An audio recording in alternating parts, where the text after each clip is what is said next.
ಶ್ರೀ ಶಿವಪುರಾಣ. ಶ್ರೀ ಲಲಿತಾಂಬಿಕೆ ಆದಿದೇವಿ ತಪಸ್ಸನ್ನು ಆಚರಿಸಿದ ಪ್ರದೇಶವೇ ಈ ನೈಮಿಷಾರಣ್ಯ. ಕೃತಯುಗದ ಕಾಲದಿಂದಲೂ ಇದು ಅತ್ಯಂತ ಪವಿತ್ರ ಕ್ಷೇತ್ರವೆಂದು ಎನಿಸಲ್ಪಟ್ಟಿದೆ. ಬಹಳ ಕಾಲದ ಹಿಂದೆ ಎಲ್ಲ ಋಷಿಗಳು ಸೇರಿ ತಮಗೊಂದು ದಿವ್ಯವಾದ ತಪೋಸ್ಥಳವನ್ನು ಪ್ರಸಾದಿಸಿ ಅನುಗ್ರಹಿಸು ಎಂದು ಬ್ರಹ್ಮನನ್ನು ಕೋರಿದರು. ಬ್ರಹ್ಮದೇವನು ಅನುಗ್ರಹಿಸಿದ ಆ ದಿವ್ಯ ಸ್ಥಳವು ಸರ್ವ ಪ್ರಕಾರದಲ್ಲಿ ದುರ್ಜನರ ದುರ್ಜಯವೂ ಆಗಿರಬೇಕೆಂದು ಆಶಿಸಿದರು. ಆಗ ಶ್ರೀಮನ್ನಾರಾಯಣನನ್ನು ಸ್ತುತಿಸಿದ ವಿಧಾತನು ಒಂದು ಚಕ್ರಾಯುಧವನ್ನು ಸೃಷ್ಟಿಸಿ ಅದು ತನ್ನ ಭ್ರಮಣವನ್ನು ಎಲ್ಲಿ ನಿಲ್ಲಿಸುವುದೋ ಆ ಸ್ಥಳವು ತಪಸ್ಸನ್ನು ಆಚರಿಸಲು ಸೂಕ್ತ ಸ್ಥಳವೆಂದು ನಿರ್ಧರಿಸಿ ಅದನ್ನು ಅನುಸರಿಸುತ್ತಾ ಹೋಗಬೇಕೆಂದು ಅಪ್ಪಣೆ ಮಾಡಿದನು. ಆ ಚಕ್ರವು ಲೋಕವನ್ನೆಲ್ಲ ಸುತ್ತುತ್ತಾ ಭೂಲೋಕದ ಒಂದು ಪ್ರದೇಶದಲ್ಲಿ ಒಬ್ಬ ರಾಕ್ಷಸನನ್ನು ನಿಮಿಷ ಮಾತ್ರದಲ್ಲಿ ವಧಿಸಿದ ನಂತರ ಅಲ್ಲಿಯೇ ನಿಂತು ಹೋಯಿತು. ಆ ಚಕ್ರವು ಭ್ರಮಣಾಂತ್ಯಗೊಳಿಸಿದ ಪ್ರದೇಶವೇ ನೈಮಿಷಾರಣ್ಯ ಪ್ರಾಂತ್ಯವು. ಆ ಸ್ಥಳದಲ್ಲಿಯೇ ಹಿಂದೆ ಆದಿಶಕ್ತಿ ಪಾರ್ವತೀ ದೇವಿಯು ತಪಸ್ಸನ್ನು ಆಚರಿಸಿದಳು ಎಂಬ ವಿಚಾರವನ್ನು ಗ್ರಹಿಸಿದ ಋಷಿಗಣಗಳೆಲ್ಲರೂ ವಿಧಾತನಿಗೆ ಸ್ತೋತ್ರವನ್ನು ಅರ್ಪಿಸುತ್ತಾ ಮಹದಾನಂದದಿಂದ ನೈಮಿಷಾರಣ್ಯ ಪ್ರದೇಶವನ್ನು ಪ್ರವೇಶಿಸಿದರು. ಆ ಪ್ರದೇಶವನ್ನು ಸೇರಿದ ಸಾವಿರಾರು ಋಷಿಗಳು ಅಲ್ಲಿ ತಮ್ಮ ತಮ್ಮ ತಪೋವಾಟಿಕೆಗಳನ್ನು ನಿರ್ಮಿಸಿಕೊಂಡು ಲೋಕ ಹಿತಾರ್ಥಕ್ಕಾಗಿ ಯಜ್ಞ ಯಾಗಾದಿ ಕ್ರಿಯೆಗಳನ್ನು ಆಚರಿಸುತ್ತಿದ್ದಾಗ ಒಂದು ದಿನ ಮಹಾಪೌರಾಣಿಕರಾದ ಸೂತ ಮಹರ್ಷಿಗಳು ಅಲ್ಲಿಗೆ ಆಗಮಿಸಿದ್ದರು. ರೋಮವೆಲ್ಲ ಹರ್ಷಣವಾಗಿ ಮಹರ್ಷಿಯ ಪುತ್ರರು ಶ್ರೀ ಶುಕಯೋಗೀಂದ್ರರ ಸಹಪಾಠಿಯು ವೇದವ್ಯಾಸ ಮುನೀಂದ್ರರ ಪ್ರಿಯ ಶಿಷ್ಯರು ಆದ ಸೂತ ಮುನಿಯು ಅಲ್ಲಿಗೆ ಬರಲಾಗಿ ನೈಮಿಷಾರಣ್ಯದಲ್ಲಿ ವಾಸಿಸುತ್ತಿದ್ದ ಶೌನಕಾದಿ ಋಷಿವರ್ಯರಿಗೆಲ್ಲ ಮಹದಾನಂದವಾಯಿತು. ಇತ್ತ ಮುನಿಗಣವೆಲ್ಲ ಸೂತ ಮಹರ್ಷಿಗಳನ್ನು ಎದುರುಗೊಂಡು ಸ್ವಾಗತಿಸಿ ಅರ್ಘ್ಯ ಪಾದ್ಯಾದಿಗಳನ್ನಿತ್ತು ಸತ್ಕರಿಸಿ ಉಕ್ತಾಸನವನ್ನಿತ್ತರು. ಅವರು ಸುಖಾಸೀನ ರೂಢರಾದ ನಂತರ ಶೌನಕ ಮಹಾಮುನಿಗಳು ಅವರನ್ನು ಕುರಿತು ಹೇಳಿದರು. ಮಹಾತ್ಮರೇ, ನಮ್ಮೆಲ್ಲರ ಮೇಲೆ ಅಪಾರ ಕರುಣಾಕಟಾಕ್ಷ ಬೀರಿ ಈ ನೈಮಿಷಾರಣ್ಯ ಪ್ರಾಂತ್ಯವನ್ನು ಪಾವನಗೊಳಿಸಿದಿರಿ. ನಮಗೆಲ್ಲ ನಿಮ್ಮ ದರ್ಶನ ಲಾಭ ಲಭಿಸಿದ ಪ್ರತಿ ಸಾರಿಯೂ ಪೌರಾಣಿಕ ಕಥಾಶ್ರವಣ ಭಾಗ್ಯ ಒದಗಿ ಬಂದಿದೆ.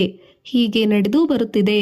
ಎಷ್ಟೋ ಕಥೆಗಳು ಧರ್ಮ ಸೂಕ್ಷ್ಮ ಸಹಿತವಾಗಿ ವಿವರಿಸಿದ್ದು ಅಗಾಧ ಜ್ಞಾನ ಸಾಗರದಂತಿರುವ ತಾವು ನಮ್ಮಗಳ ಮೇಲೆ ದಯೆ ತೋರಿಸಿ ದಿವ್ಯ ಪುರಾಣಗಳಲ್ಲಿ ಯಾವುದಾದರೂ ಒಂದು ಕಥಾಭಾಗವನ್ನು ಶ್ರವಣ ಮಾಡಿಸಬೇಕೆಂದು ನಮ್ಮ ಕೋರಿಕೆ ಎಂದು ಎಲ್ಲ ಋಷಿಗಳ ಪರವಾಗಿ ಪ್ರಾರ್ಥಿಸಿದರು. ಕಲಿ ಪ್ರಭಾವದಿಂದ ಪೀಡಿತರಾಗಿ ನಾನಾ ವಿಧವಾದ ಕ್ಲೇಶಗಳನ್ನು ಅನುಭವಿಸುತ್ತಿರುವ ನರ ಸಮೂಹಗಳನ್ನು ಉದ್ಧರಿಸಲು ಏಕೈಕ ಪುರಾಣವು ಯಾವುದು ಎಂದು ಯೋಚಿಸುತ್ತಾ ಕಣ್ಣುಗಳನ್ನು ಅರ್ಧ ಮುಚ್ಚಿ ಮನಸ್ಸಿನಲ್ಲೇ ತ್ರಿನೇತ್ರಗಳನ್ನು ಅವಲೋಕಿಸುತ್ತಾ ಸೂತ ಪುರಾಣಿಕರು ಸಾಕ್ಷಾತ್ ಶ್ರೀ ಮಹಾಶಿವನ ಪುರಾಣವು ಆ ಕ್ಷಣದಲ್ಲೇ ಹೃದಯ ಕಮಲದಲ್ಲಿ ಉದ್ಭವಿಸಿತು.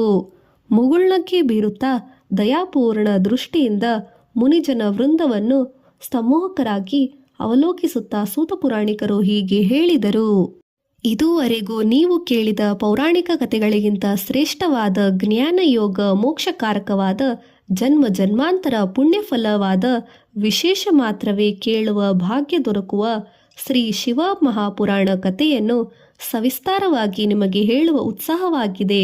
ಅದೆಲ್ಲ ಶಿವನ ಇಚ್ಛೆ ಎಂದು ಹೇಳಿ ತಮ್ಮ ಗುರುವಾದ ವ್ಯಾಸ ಭಗವಾನರನ್ನು ಧ್ಯಾನಿಸತೊಡಗಿದರು. ಶ್ರೀ ಶಿವಪುರಾಣ ಸೃಷ್ಟಿಖಂಡ. ಸೂತ ಮಹರ್ಷಿ ಉವಾಚ. ಸೂತ ಪುರಾಣಿಕರು ವ್ಯಾಸ ಭಗವಾನರನ್ನು ಧ್ಯಾನಿಸಿದ ನಂತರ ಅವರಿಂದ ರಚಿತವಾದ ರುದ್ರಸ್ತುತಿಯೊಂದಿಗೆ ಶ್ರೀ ಶಿವ ಮಹಾಪುರಾಣವನ್ನು ಪ್ರಾರಂಭಿಸಿದರು. ವ್ಯಾಸೋಕ್ತ ರುದ್ರಸ್ತುತಿ. ನಮೋ ದೇವಾಯ ಮಹತೆ ದೇವದೇವಾಯ ಶೂಲಿನೇ ತ್ರಯಂಬಕಾಯ ತ್ರಿನೇತ್ರಾಯ ಯೋಗಿನಾಂ ಪತಯೇ ನಮಃ. ನಮೋಸ್ತು ದೇವದೇವಾಯ ಮಹಾದೇವಾಯ ವೇದಸೇ ಶಂಭವೇ ಸ್ಥಾಣವೇ ನಿತ್ಯಂ ಶಿವಾಯ ಪರಮಾತ್ಮನೇ. ನಮಃ ಸೋಮಾಯ ರುದ್ರಾಯ ಮಹಾಗ್ರಾಸಾಯ ಹೇತವೇ ಪ್ರಪದ್ಯೇಹಂ ವಿರೂಪಾಕ್ಷಂ ಶರಣ್ಯಂ ಬ್ರಹ್ಮಚಾರಿಣಂ ಮಹಾದೇವಂ ಮಹಾಯೋಗ ಮೀಶಾನಂ ಅಂಬಿಕಾಪತಿಂ ಯೋಗೀನಾಂ ಯೋಗಧಾತರಾಂ ಯೋಗಮಾಯಾ ಸಮೂರ್ತಂ ಯೋಗಾನಾಂ ಗುರುಮಾಚಾರ್ಯಂ ಯೋಗಗಮ್ಯಂ ಸನಾತನಂ ಸಂಸಾರ ತಾರಣಂ ರುದ್ರಂ ಬ್ರಹ್ಮಣಂ ಬ್ರಹ್ಮಣಾಧಿಪಂ ಶಾಶ್ವತಂ ಸರ್ವಗಂ ಶಾಂತಂ ಬ್ರಹ್ಮಣಂ ಬ್ರಾಹ್ಮಣ ಪ್ರಿಯಂ ಕಪರ್ದಿನಿಂ ಕಳಾಮೂರ್ತಿಂ ಮಮ ಮೂರ್ತಿಂ ಮಮರೇಶ್ವರಂ ಏಕಮೂರ್ತಿಂ ಮಹಾಮೂರ್ತಿಂ ವೇದವೇದ್ಯಂ ಸತಾಂತಿಕಂ ನೀಲಕಂಠಂ ವಿಶ್ವಮೂರ್ತಿಂ ವ್ಯಾಪಿನಂ ವಿಶ್ವರೇತಸಂ ಕಾಲಾಗ್ನಿಂ ಕಾಲದಹನಂ ಕಾಮಿನಂ ಕಾಮನಾಶನಂ ನಮಾಮಿ ಗಿರಿಶಂ ದೇವಂ ಚಂದ್ರವಯಂ ಭೂಷಣಂ ತ್ರಿಲೋಕ್ಯಂ ತ್ರಿಲೋಚನಂ ಲೀಲಸ್ಲಾಸಂ ತ್ರಿಲೋಚನಂ ಲೀಲಹಾಸಮಾದಿತ್ಯಂ ಪರಮೇಷ್ಟಿನಂ ಉಗ್ರಪಶುಪತಿನಂ ಭೀಮಂ ಭಾಸ್ಕರಂ ತಮಸಃ ಪರಂ. ಸೂತ ಮಹರ್ಷಿಗಳು ಈ ಪ್ರಕಾರವಾಗಿ ಸ್ತೋತ್ರವನ್ನು ಮಾಡಿದ ನಂತರ ಹೀಗೆ ಹೇಳಿದರು. ಮುನಿವರಣ್ಯರೇ, ನಾನು ಪಠಿಸಿದ ಈ ಸ್ತೋತ್ರದಲ್ಲಿ ಶಿವನ ಅಷ್ಟವಿಧ ರೂಪದಲ್ಲಿ ಅಂತರ್ಗತವಾಗಿರುವ ಇದರ ವಿಶಿಷ್ಟತೆಯನ್ನು ನಿಮಗೆ ವಿವರಿಸುತ್ತೇನೆ. ಶ್ರದ್ಧಾಭಕ್ತಿಯಿಂದ ಕೇಳುವಂತರಾಗಿರಿ. ಸೃಷ್ಟಿ ಕ್ರಮ. ಮಹಾಪ್ರಳಯದ ಕಾಲದಲ್ಲಿ ಈ ಜಗತ್ತೆಲ್ಲವೂ ನಶಿಸುವುದು. ಆಗ ಎಲ್ಲವೂ ಜಲಮಯವೇ. ಒಂದೇ ಸಮುದ್ರದಂತೆ ತೋರುವ ಅಪಾರ ಜಲರಾಶಿಯಿಂದ ಆವರಿಸಲ್ಪಟ್ಟಿರುವಾಗ ಸಹಸ್ರ ಶೀರ್ಷ ಸಹಸ್ರಕರಪಾದ ರೂಪಸಹಿತನಾದ ವಿರಾಟ ಪುರುಷನು ಸತ್ವಗುಣದಿಂದ ಪ್ರೇರಿತನಾಗಿ ಸಮಾಧಿ ಸ್ಥಿತಿಯಲ್ಲಿ ವಿಶ್ರಾಂತಿ ಪಡೆಯುತ್ತಿರುತ್ತಾನೆ. ಆ ಸಮಯದಲ್ಲಿ ಭೂಮಿ, ಅಂತರಿಕ್ಷ, ಪಾತಾಳಗಳೆಲ್ಲವೂ ಏಕರೂಪವಾಗಿರುವುದು. ಸೃಷ್ಟಿ ಸ್ಥಿತಿ ಲಯಗಳಿಗೆ ಮೂಲಭೂತನಾದ ಆದಿದೇವನೊಬ್ಬನು ವಟಪತ್ರ ಶಾಯಿಯಾಗಿ ದೇದೀಪ್ಯಮಾನವಾಗಿ ಪ್ರಕಾಶಿಸುತ್ತಾ ನಿದ್ರೆಯಿಂದ ಎಚ್ಚೆತ್ತು ಈ ಪ್ರಪಂಚದ ದುರಾವ್ಯವಸ್ಥೆಯನ್ನು ನೋಡಿದಾಗ ರಜೋಗುಣ ಪ್ರಭಾವಯುಕ್ತನಾಗಿ ಜ್ಞಾನವು ಉದ್ದೀಪ್ತವಾಗುತ್ತದೆ. ಅದನ್ನೇ ಪುನಃ ಸೃಷ್ಟಿ ಮಾಡಲು ಸಂಕಲ್ಪವೆಂದು ಹೇಳುತ್ತಾರೆ. ಬ್ರಹ್ಮ, ನಾರಾಯಣ, ರುದ್ರ ಇತ್ಯಾದಿ ನಾಮಗಳಿಂದ ಸಂಕೀರ್ತನಗೊಳ್ಳುವ ಆದಿ ವಿರಾಟ ಸ್ವರೂಪನೇ ಈ ಜ್ಞಾನದಿಂದ ಅಹಂಕಾರ, ಅಹಂಕಾರದಿಂದ ಮನಸ್ಸು, ಅದರಿಂದ ಪಂಚಭೂತಗಳಾದ ಪೃಥ್ವಿ, ಅಪ, ವಾಯು, ತೇಜಸ್ಸು, ಪಂಚಮಹಾಭೂತಗಳು, ಆಕಾಶಗಳನ್ನು ಸೃಷ್ಟಿಸುವನು. ಇವುಗಳಲ್ಲಿ ಆಕಾಶದಿಂದ ಶಬ್ದ, ವಾಯುವಿನಿಂದ ಸ್ಪರ್ಶ, ಅಗ್ನಿಯಿಂದ ರೂಪ, ಜಲದಿಂದ ರಸ, ಭೂಮಿಯಿಂದ ಗಂಧ ಇವುಗಳು ಜನಿಸುವವು. ಅನಂತರ ಪ್ರಾಣ, ಅಪಾನ, ವ್ಯಾನ, ಉದಾನ, ಸಮಾನ 8 ಪಂಚಪ್ರಾಣಗಳು, ಸತ್ವ, ರಜ, ತಮೋ ಗುಣಗಳು 3 ಗುಣಗಳು ಉದ್ಭವಿಸಿದವು. ಅಂದಿನಿಂದ ಸತ್ವಗುಣ ಪ್ರತಿನಿಧಿಯಾಗಿ ವಿಷ್ಣುವು, ರಜೋಗುಣದ ಪ್ರತಿನಿಧಿಯಾಗಿ ಬ್ರಹ್ಮನು, ತಮೋಗುಣದ ಪ್ರತಿನಿಧಿಯಾಗಿ ಈಶ್ವರನು ಕಾರ್ಯಪ್ರವೃತ್ತರಾದರು. ಇವರಲ್ಲಿ ಈಶ್ವರನು ಮಹೇಶ್ವರನು, ಸನಾತನನು, ನಿರಂಜನನು, ಅರೂಪನು, ಆದಿ ಮಧ್ಯ ರಹಿತನು. ಸೃಷ್ಟ್ಯಾಂತದಲ್ಲಿ ತಮೋಗುಣ ಪ್ರಾಬಲ್ಯದಿಂದ ಸಂಹಾರ ಕಾರ್ಯಕ್ಕೆ ಈತನೇ ಕರ್ತನಾಗುತ್ತಾನೆ. ಅಂದರೆ ಪುನಃ ಪ್ರಳಯ ಕಾಲದಲ್ಲಿ ಜಲರಾಶಿಗೆ ಆಧಾರಭೂತನಾಗುತ್ತಾನೆ. ಅಂದರೆ ಪರಮಶಿವನ ಹೆಸರು ಯಾವಾಗಲೂ ಚಿರಸ್ಥಾಯಿಯಾಗಿ ಇರುವುದೆಂದು ಅರ್ಥ. ಸೂಕ್ಷ್ಮವಾಗಿ ಪರೀಕ್ಷಿಸಿ ನೋಡಿದರೆ ಪರಶಿವನೇ ಹಿಂದೆ ಹೇಳಿದ ಸಮಸ್ತವನ್ನು ಸೃಷ್ಟಿಸುವಾತನು. ಅಂದರೆ ಸ್ವಯಂಭೂ ಕೂಡ ಆತನೇ ಆಗುತ್ತಾನೆ. ತನ್ನ ಮಹೇಶ್ವರಾಂಶದೊಡನೆ ಬ್ರಹ್ಮ, ವಿಷ್ಣು ಅಂಶವನ್ನು ಕೂಡ ಲಯಸ್ಥಿತಿಗೆ ತಂದು ಈ ಪರಶಿವನು ಆದಿ ವಿರಾಟ ಪುರುಷ ಎನಿಸಿಕೊಳ್ಳುವಲ್ಲಿ ಸಂದೇಹವಿರುವುದಿಲ್ಲ. ಬ್ರಹ್ಮ ಕಲ್ಪಾಂತ ಕಾಲದಲ್ಲಿ ಯೋಗನಿದ್ರೆಯನ್ನು ಮಾಡುವವನು ಈತನೇ. ಪುನಃ ಈ ಸೃಷ್ಟಿ ಲೀಲಾ ವಿನೋದಗಳಿಗೆ ಕಾರಣಭೂತನಾಗುವವನು ಈತನೇ.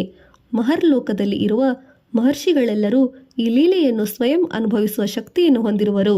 ಇವರನ್ನು ಬಿಟ್ಟು ಇತರರು ಯಾರೂ ಇರರು. ಬ್ರಹ್ಮದೇವರು ಸೃಷ್ಟಿಯನ್ನು ಆರಂಭಿಸಿ ರಾತ್ರಿಯಾಗುವವರೆಗೂ ಇರುವ ಆ ಸೃಷ್ಟಿಯನ್ನು ಬ್ರಹ್ಮನ ಘಟಿಕಾ ಯಂತ್ರದ ಪ್ರಕಾರ 1 ಕಲ್ಪಕಾಲವು, ತದನಂತರ ರಾತ್ರಿಯಲ್ಲಿ ವಿಶ್ರಮಿಸುವ ಕಾಲವು ಮತ್ತೊಂದು ಕಲ್ಪಕಾಲವು, ಹೀಗೆ 2 ಕಲ್ಪಗಳು, 1 ಹಗಲು 1 ರಾತ್ರಿ ಸೇರಿದರೆ ಬ್ರಹ್ಮನಿಗೆ 1 ದಿವಸ. ಈ ಪ್ರಕಾರವಾಗಿ ಬ್ರಹ್ಮನ 1 ದಿವಸವಾಗಲು 14 ಮನ್ವಂತರಗಳು ಕಳೆಯಬೇಕು. ಮನ್ವಂತರಗಳು 14.